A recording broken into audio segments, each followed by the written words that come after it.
Welcome back, Cubs. Direwolf here. And today I want to talk about something a little different. A lot of my videos are on very negative and very serious topics, and they are, in a word, depressing. And one of my Cubs sent me an email saying if I didn't give him a positive, uplifting video, he was probably going to kill himself. And I don't want that, because that's bad for business, and I care about you guys. As you guys know, I do read my emails, I do read my comments, and I do listen to my Cubs. So today's video is going to be a video about the good guys saving the day. A video about people using legally owned firearms to save their lives and the lives of people they love. This first video is an intense 911 call with a terrified woman who just heard someone trying to break into her house. She hid in her bathroom with her gun, and as you'll see, the intruder breaks into her house. The entire event was recorded, even when the intruder broke into the bathroom, started beating her up, and nearly took her gun away. But she managed to shoot him and survive, because she had a legally owned firearm that she knew how to use. Phoenix 911, where is the emergency? Hello, 911? Hey, please help me. Somebody's trying to get in my house. What are they doing? They've tied my front door and my side door, and now they're trying to break in my back gate. Okay, stay on the line with me. I've already got office started. Do not hang up, okay? All right, I have a gun in my hand. I'm terrified. Okay. I've got officers already on the way. I'm going to keep you on the phone until the officers get there, okay? You said that they're trying the back gate now? I think they're in the back now. Okay, so first the front door. Somebody's in the back on my porch. Someone's on your porch? Please hurry, please. Ma'am, they're coming out there as fast as they can. Can you see anybody? I'm not asking you to look, but did you see anyone? Like, are there any open windows? Somebody's banging on my Arcadia door. Okay, are you expecting anybody? No. Okay. There's no vehicles out front of my driveway. Now somebody's walking out on my back porch. Okay. Yeah, like I said, I'm going to keep you on the phone until the officers get there, okay? Do not hang up. Yeah, I've got a lot of officers coming out there. It just broke in. It just broke? Yeah, they broke my Arcadia door. Okay, yeah, I've got them coming out there. They're coming out as fast as they can. Have you heard any voices? No, they're coming in right now, though.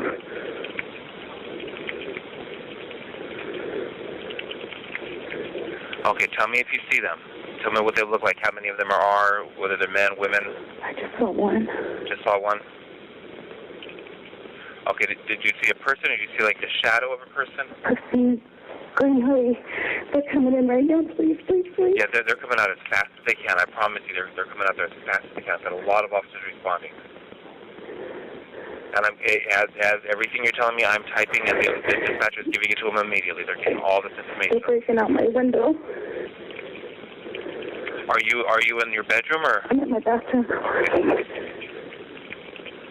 yeah, they're coming out as fast as they can. I've got a lot of officers responding. Is there an alley behind your house? Yes. You back up to the canal, right? Yes. Okay. Okay. Yeah, you don't need to answer anything. I'm going to stay on the line with you, okay? At this moment, the intruder burst into the bathroom, lunging at her, knocking the phone out of her hands, knocking her to the ground, wrestling her for the gun, and punching her repeatedly in the head. She was not ready to shoot, she hesitated to shoot, and because of that, now she's fighting for her life.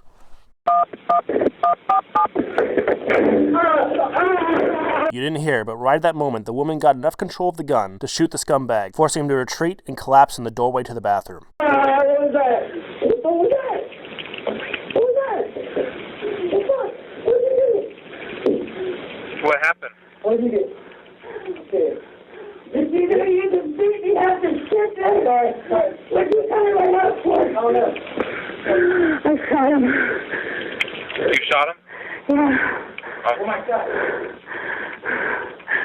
Okay, I've got everybody coming out for help, okay? Please hurry. Don't get up or I'll shoot your ass again.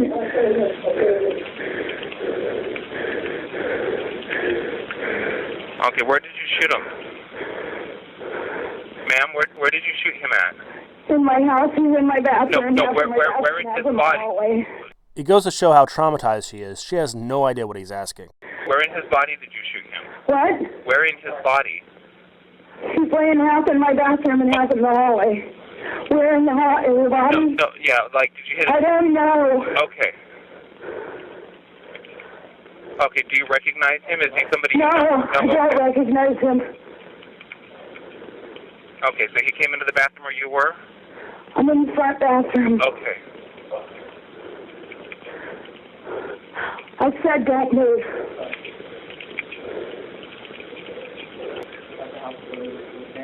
What is he saying? He said he thought the house was abandoned. Abandoned house with a car and locked gates and, yeah. Yeah, I don't believe for a second he thought the house was abandoned. More likely he saw a 47-year-old woman living by herself and thought that was an easy victim. He was wrong. He said before you knocked, you banged, you tried to get indoors. I heard you out there. Because why should I unlock the door? And you're rattling and beating on everything and trying to climb my fence. I'm not even going to talk to you. Yeah, there's no need to. The officers give me their few. I've got just about every officer on that part of town is responding out there, okay? Please get somebody here. Yeah, they're coming out as fast as they can. Are you hurt at all? I don't know. My face is bleeding. I'm bleeding from some places. I don't know where else. I don't know. He was beating on me. He was hitting you? He was beating on me when he found out I was in there. This woman needed this gun not because her assailant had a gun, but because it's the only way she could defend herself against someone much larger and stronger than her. I'm 100% certain if this woman had not had a gun, this man intended to do harm. He could have done any number of terrible things to her, including but not limited to sexual assault, and possibly have taken her life. That's why I dropped the phone and I almost dropped the gun. I ended up shooting. Okay. Okay, yeah, I've got them all coming out as fast as they can. They're arriving in the area now, okay? Yeah. If she'd been forced to wait for the police to arrive, she most likely would be dead. When you need the police in seconds, they're minutes away. When you hear them at the door, you're gonna have to. I'm not gonna walk off the top of the sky. No. I'm not gonna want you to leave the bathroom. Yeah, I'm gonna have them come to you, but you're gonna need to put the gun down, not near you. I will. Okay.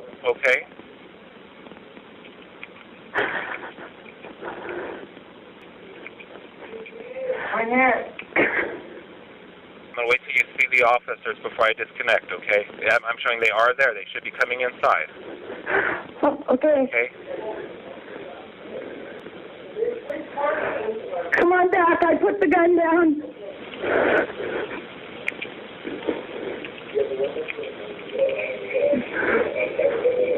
Okay, I'm going to let you go now. Okay? Okay. All right, bye-bye.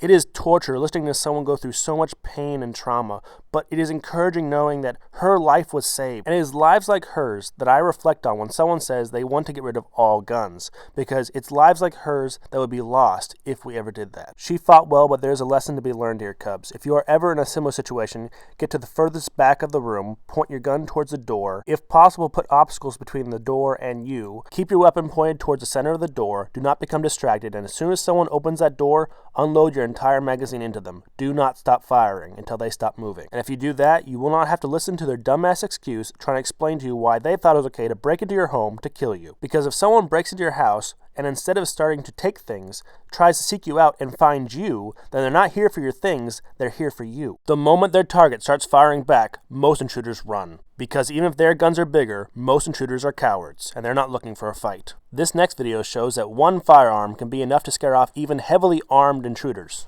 4 armed suspects caught on tape trying to break into a Southwest Side home. The homeowner's own surveillance cameras helping deputies solve this case. News 4's David Marino has this story. New at 10. The surveillance video captures it all.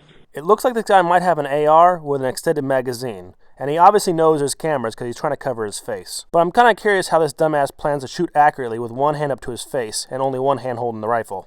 4 suspects, armed and dangerous, attempting to invade a Southwest Side home. The victim was able to get back inside his house, close his door, semi-barricade it, reach for a weapon that was easily accessible. That's when you hear gunfire. The 4 men retreat, get into their car, but not before the homeowner's bullets hit the windshield. Pima County Sheriff's officials say the homeowner has surveillance cameras installed all around his house. And that was just for his own home security. You don't need an excuse to have security cameras. In fact, it's a very smart thing to do. Everyone who can afford them and can legally do it should have security cameras around their property, because it protects them from theft, scares off most intruders from even trying to break into your house, and can give you a very valuable warning prior to an attack to give you time to get to your firearm. People living in the neighborhood heard all the gunshots and saw the aftermath. Some stray bullets even hit a home across the street. I was asleep when around noon Thursday, and I heard gunshots. Then I heard about 4 or 5 more shots go out in rapid succession. Then I heard his car squeal off. I am very watchful from where we live, and I think everybody has a right to defend their property. Pima County detectives did find the suspect's vehicle at a home near Cardinal and Valencia, but the 4 men are still on the run. One of the suspects has been identified as 23-year-old Jesus Mendeville. It's believed he was shot in the arm. The 3 other men are all described as Hispanic males between 17 and 25 years old.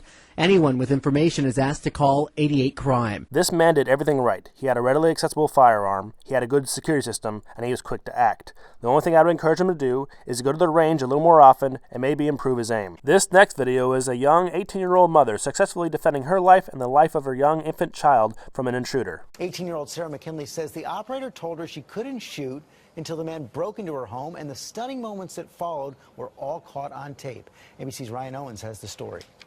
I wouldn't have done it, but it was my son.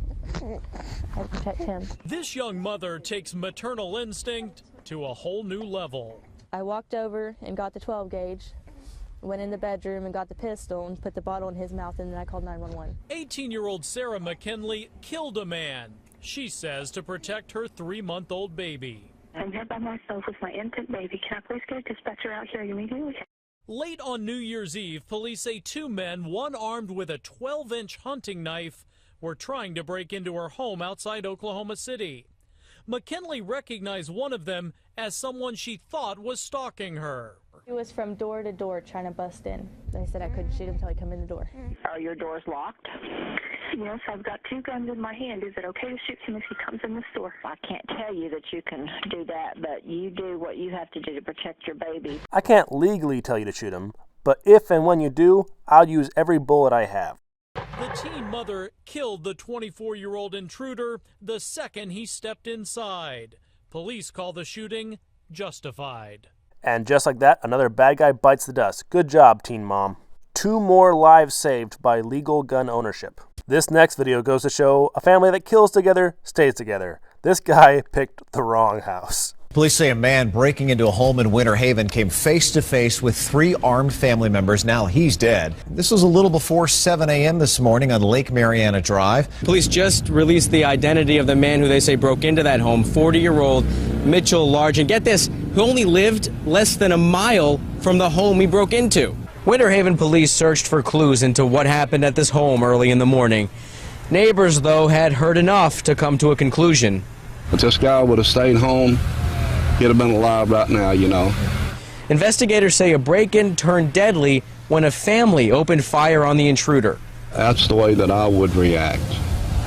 You know, I'd hate to do that. I'd hate to shoot anybody, but if it comes to me or them, I would. I do not feel bad about it. I'm happy to take one more violent person off the streets. Detectives say the Pena family, a mother, father, and adult son, woke up to the sound of someone trying to get into their home.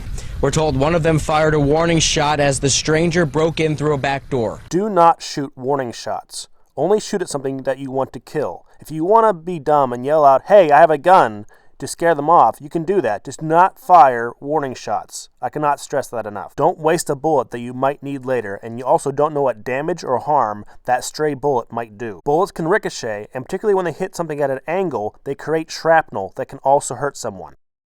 That warning shot did not deter the intruder. The intruder didn't retreat.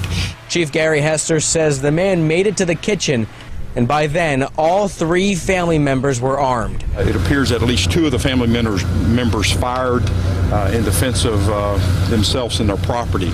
The intruder died in the Pena's home. Police say he was not armed, but Chief Hester says it appears the Penas still might have had every right to fire their weapons. I mean, that's your castle that reported intruders coming into. So whether he was armed or not armed, when he failed to retreat, they certainly had a right, if it turns out to be this way, would have a right to defend themselves. As it turned out, that is what happened, and they were not punished for doing the right thing and protecting their home and family. A lack of a deadly weapon does not make someone not a threat. Good job. 3 more lives saved. In this video, we see the man in the dark shirt and the light-colored pants who is being very belligerent, yelling at and arguing with the gas station attendant. The shorter bald man in the back is a firearms instructor and is going to be pulled into this conflict and be forced to use his firearm. Even though the firearms instructor's actions are not 100% perfect in hindsight, he goes through great lengths to not use his firearm until he had no other option. He attempts to retreat and to de-escalate the situation, only using his firearm when he's literally forced into a corner, and then use the minimum amount of force required to resolve the situation. By this point, the firearms instructor in the black shirt and the blue jean pants is starting to realize that the other man is acting aggressively and irrationally and is starting to see him as a threat. And you'll see that when the other man tries to get him involved in his pointless argument, he shifts his body so that his firearm, which he's openly carrying on his hip, is away from the attacker. The firearms instructor makes his purchase while the other man continues to try to argue with the gas station attendant. For a moment, it seems as though the man's about to leave, but he comes back, picks something off the ground, and throws it in the face of the gas station attendant. He leaves again, and the firearms instructor follows him out, heading to his own car. The man realizes that the firearms instructor may be trying to get his license plate and quickly gets in the way of the license plate and confronts him. The man then turns his anger on the firearms instructor, and the firearms instructor very smartly retreats back to the gas station where there are witnesses and cameras, and avoids having to struggle for his weapon while in a hand-to-hand fight with the assailant. And right at this moment, as the man follows him through the threshold and he turns around to face the man, he draws his weapon. By keeping his distance and retreating to the gas station and keeping his holster side away from the assailant, he's able to safely draw his weapon. Even after he draws his weapon, the man continues to attack and pursue him. The instructor continues to retreat and repeatedly pushes the man off, all the while warning him that he feels his life is in danger and that he will shoot him if he does not back off. The instructor warns the attacker and tries to de-escalate the situation as much as possible. He continues to wrestle with the attacker, only using his left hand because he still believes he has enough control of the situation that he does not need to take the man's life, and because he still believes he has an avenue to escape. But that all changes when the attacker literally forces him into a corner. With nowhere to go, if the attacker does not listen to his warnings, the instructor will be forced to shoot him. As you see right here, he gets some distance from the attacker with one big push, pulls the gun up, and shoots him in the chest once. The attacker does not immediately realize how badly he's injured and continues to fight for a little bit longer. However, as soon as that bullet hit center of mass, that fight was already over. He just did not realize it yet.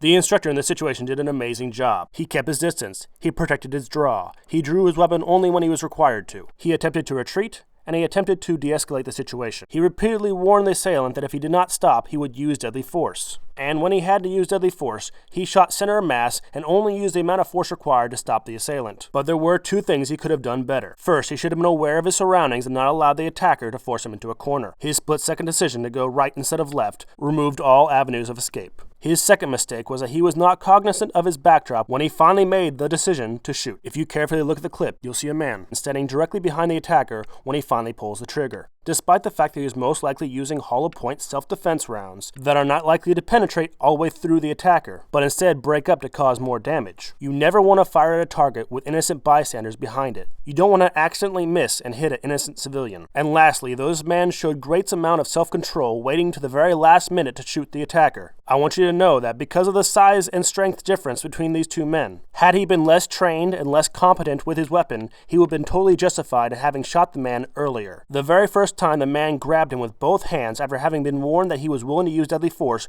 would have been an acceptable time for him to shoot. If you ever find yourself in a similar situation and do not feel like you have full control over the situation, you do not need to wait as long as he did. However, in the end, this is another great story about how a concealed carry weapon protects someone's rights, liberty, and property. Legally owned firearms are a very important tool for protecting your freedom and the freedom and safety of your family. If you can legally own a firearm and you feel you are mentally stable, I encourage you to buy a firearm and apply for a concealed carry or open carry permit. But if you do, you must take a safety class. You must learn how to use your weapon and you must secure it properly. Owning firearms is your right, but they are not toys. They are not there for you to play with, but they are there for you to practice with. They are not a status symbol or something you're supposed to use to show off. They are a tool. And remember, guns don't kill people.